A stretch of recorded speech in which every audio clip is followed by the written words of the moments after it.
Right, here we are, Kinesiology 223. This is chapter 21. We're still talking about addictive and unhealthy behaviors. Now we're into substance abuse, and this begins on page 517. Talking about the prevalence of substance abuse and reasons why people use. Get myself out of the way. When you look at some of the information they provide here, consider the results from a 1995 poll of sprinters, swimmers, and powerlifters and other athletes. Most of them aspiring Olympians, although it wouldn't be powerlifting, that'd be Olympic weightlifting. We're given the following scenarios. You're offered a substance. You'll not be caught and you'll win. Would you take it? You're dang right they would. If you were offered a banned performance and some two guarantees, you will not be caught and you will win every competition for the next 5 years and then die from the side effects of a substance, would you take it? Perhaps not as much. But, when you look at this, the study does not place a specific time per se, but they say you'll die from the side effects in the next 5 years. Could be right after the Olympics, could be 5 years down the road, who knows? But the thing is, when you talk about the side effects of a substance and the risks associated with that, and we've talked about the identity that people kind of wrap themselves into with their particular sport. Olympians and high level athletes, they have a very high affinity for their sport identity. They very much have made sprinting their lives, swimming their lives, Olympic weightlifting, wrestling, whatever that Olympic sport is. That's been their primary locus of control and focus for their entire lives. And the one thing they're chasing is Olympic glory. So for them, the risk reward makes sense. So with this and saying you'll win every competition you enter for the next 5 years and then die from the side effects, when you don't really differentiate that you're going to drop dead after, day one, after 5 years, or you're going to drop dead from the side effects maybe after living a long and fruitful life, yeah, you're dang right they would go ahead and say yes to both of those. So I'm not surprised by this 98% number here at all. Like, not one bit, to be quite honest. And so, you have this kind of skewness when you're talking about Olympic level athletes and high level athletes. They describe this as a maladaptive pattern. This comes from Statistical Manual of Mental Disorders from the American Psychiatric Association. Criteria for indicating psychoactive substance abuse. You have maladaptive pattern of psychoactive substance abuse indicated by one of the following. Do you have, not you, but does a person have continued use despite knowledge of having persistent, reoccurring social, occupational, psychological, or physical problem that is caused or exacerbated by the use of the substance? And then reoccurrent use in situations in which the use is physically hazardous. If you have either one of those, right, for at least 1 month, well, there you go. I mean, you're talking about a maladaptive pattern that happens or occurs for more than 1 month. You're talking about substance abuse. And, there's plenty of college level athletes who participate in any number of different substance abuse, whether it's alcohol, marijuana, I'm sure there's cocaine use, amphetamines, hallucinogens. Um, uh, and you have individuals who will use these as either performance enhancement, perhaps amphetamines, cocaine, or they'll use them as a tool to reduce the stressors associated with the demands of their sport. So using like marijuana or drinking or psilocybins or hallucinogens as a result to kind of bed down some of the stressors that they experience. So the four main issues that they talk about with substance abuse: prevalence, reasons to use, drug categories and effects, and professional's role, meaning you as a coach or as a physical therapist or athletic trainer, in detection and preventing substance abuse. So if we look at these two and we get into prevalence and reasons to use, with prevalence, it's difficult to accurately calculate like this number because some people will not be completely forthcoming when you are asking about drinking or smoking pot, etc. And so sometimes the actual percentage of substance abuse that you'll see on a team that is reported won't be the most accurate, just because of that. And they noted here it's sensitive and personal nature of the issue, and it's usually based off of self-reports. So unless you're catching the person smoking pot or drunk or whatever it may be, then you will not have an actual accurate answer. But they note that athletes are more likely than non-athletes to participate. Athletes are at higher risk for binge drinking, and athletes are more likely to experience negative consequences related to drinking.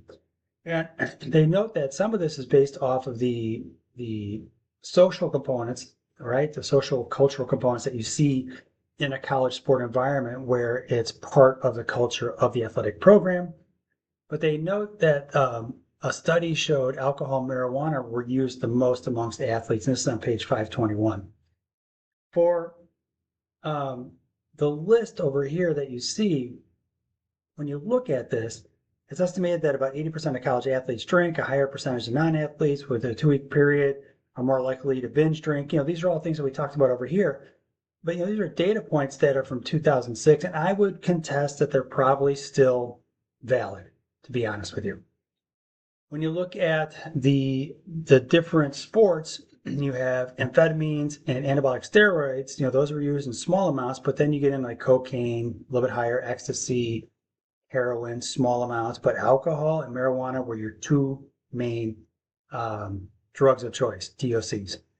And the reasons why people use them, right? You have physical reasons, psychological reasons, social reasons, and the physical reasons themselves, and it's not universal. It's not like a person will smoke marijuana for just the physical reasons alone. There's usually a whole myriad of different reasons why.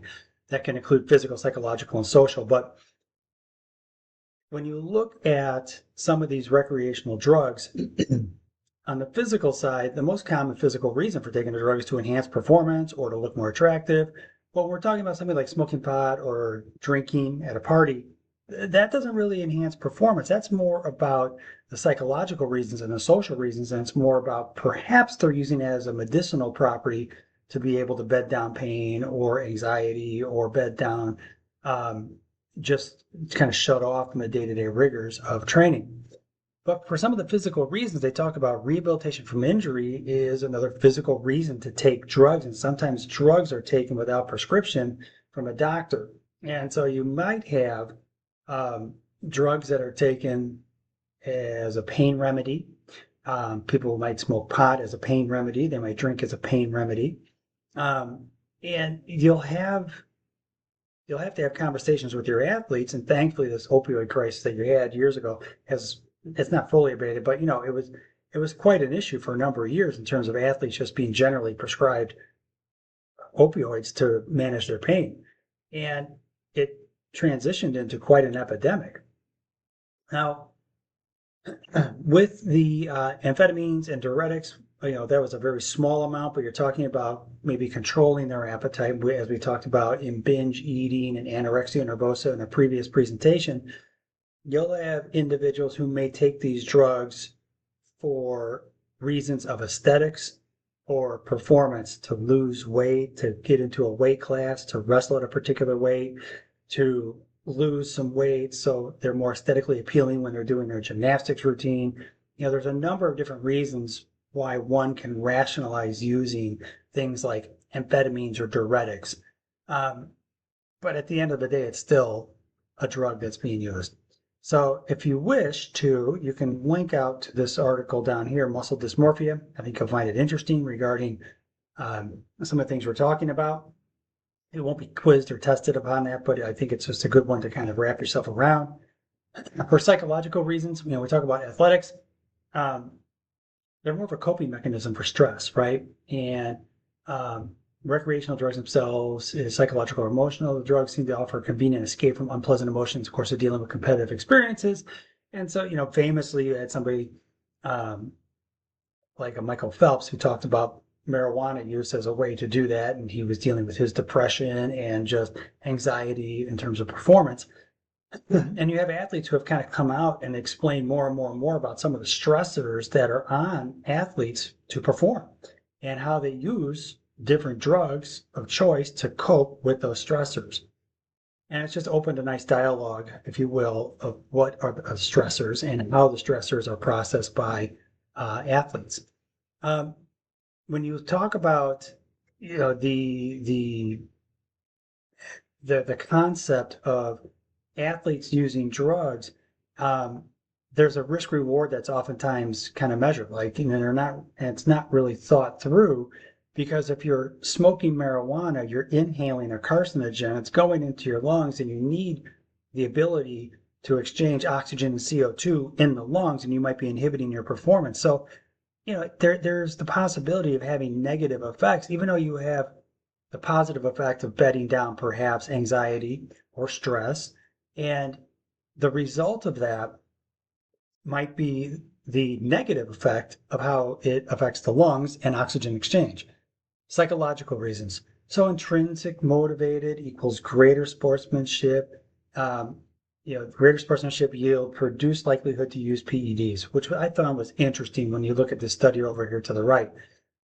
They found that extrinsically motivated equal reduced sportsmanship and yielded greater likelihood to use PEDs. So you have individuals who are kind of intrinsically or extrinsically motivated, and people who are more intrinsically motivated would have a reduced likelihood to use performance enhancing drugs, while the people who are extrinsically motivated, meaning they're seeking out support and feedback from external sources, they're more likely to use PEDs, probably using the PEDs to try to elicit that response cycle from somebody on the outside.